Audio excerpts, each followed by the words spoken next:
Hey guys, welcome to another Teach Me Tuesday.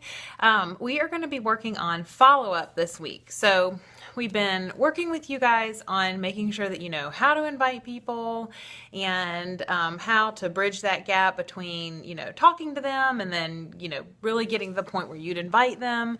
And we've covered how to do the event pages. We've really tried to cover just about every aspect possible for this challenge and to really hopefully give you the tools you need to do many, many more challenges. But today we wanted to talk about follow-up. And there's a little poster that I love to share in some of our training groups. Sometimes it says, "The fortune is in the follow-up." And that is so true.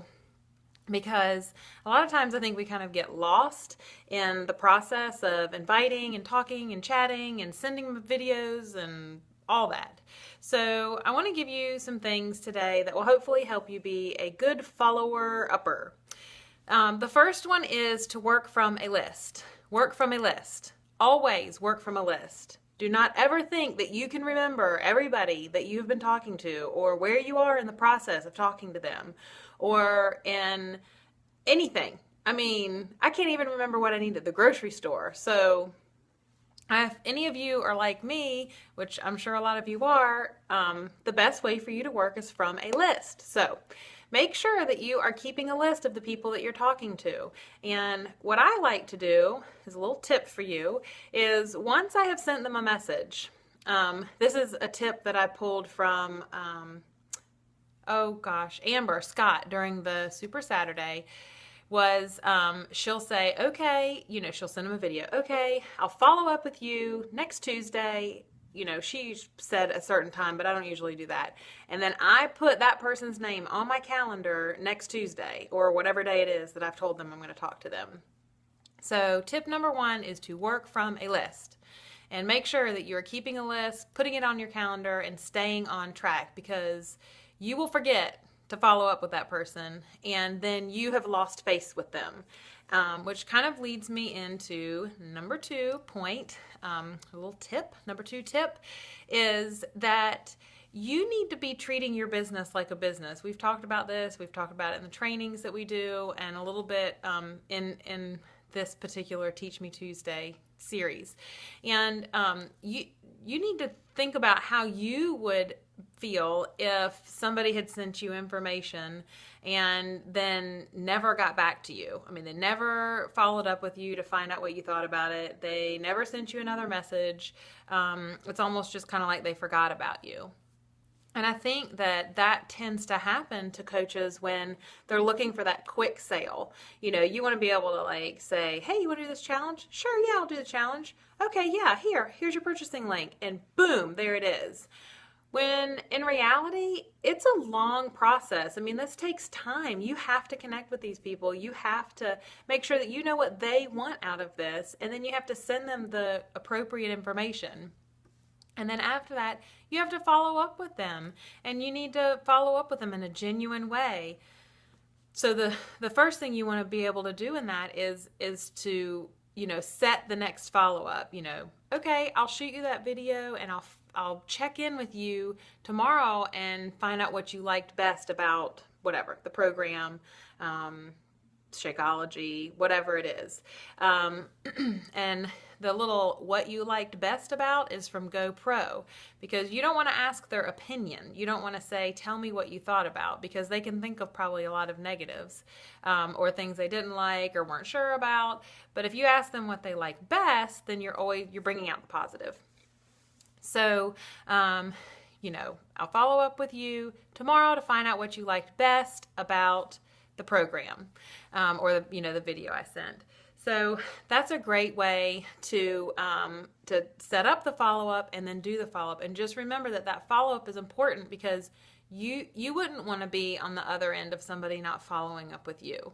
So treat your business like a business and do the follow-up.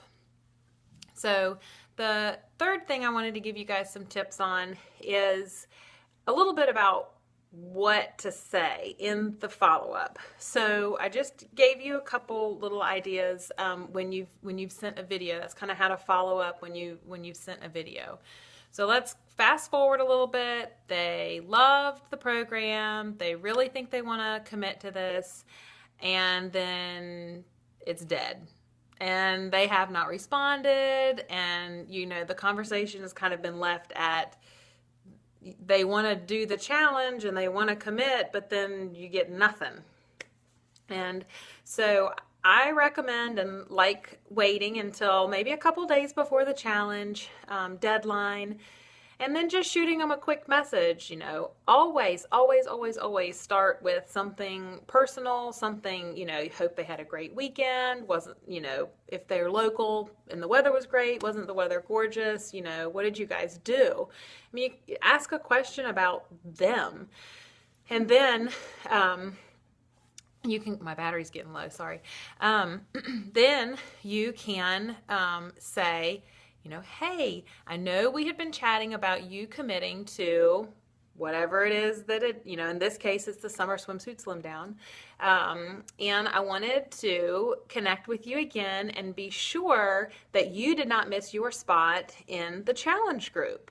So it's all about them. You're not saying, wanted to make sure that you were ready to buy, ready to purchase, because that's icky. Nobody wants that. That's something anybody wants to hear.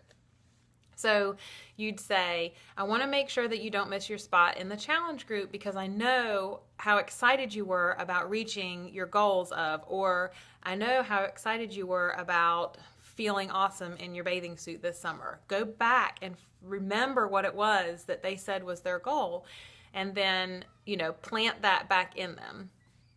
So the follow-up is genuine, just as genuine as all the other conversations that you've had with them. And a lot of times people will come back and say, oh, thanks for reminding me, I'll get on that tonight or whatever. Or they might come back and say, oh, I really thought I could do this challenge, but there's just no way I can, whatever, life circumstances have come up and they're not going to be able to do it.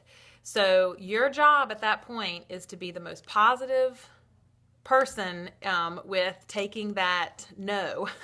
And you need to say, that's all right, I totally understand. And then I always say, is it okay if I put you on my list for, and then say a month down the road or 2 months down the road, sometimes they'll tell you, maybe this summer or whatnot. And people almost always, in fact, I think always respond with a, yeah, sure, that's fine. And that way that person's not off of your list. That person is still on your list. There's still a possibility. And you've shown them genuine concern that you're still there to help. You've been positive about their rejection and saying no to your challenge. And that really goes a long way with people. So those are some tips about how to follow up, and some tips on how to follow up when someone says no. Don't just fall off and they say, no, I'm not going to be able to do this challenge. You got to make sure you send a message back to them being positive, and don't just take the rejection and go bury yourself in a hole and never respond to them again. A lot of those people will come back around later down the road, and you'll really be surprised about that. So we're just so proud of you guys for taking the bull by the horns and making Summer Swimsuit Slim Down a great event for your challengers and for our team.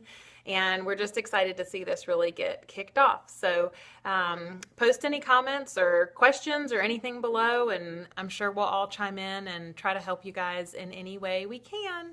And we'll just talk to you next. Teach Me Tuesday.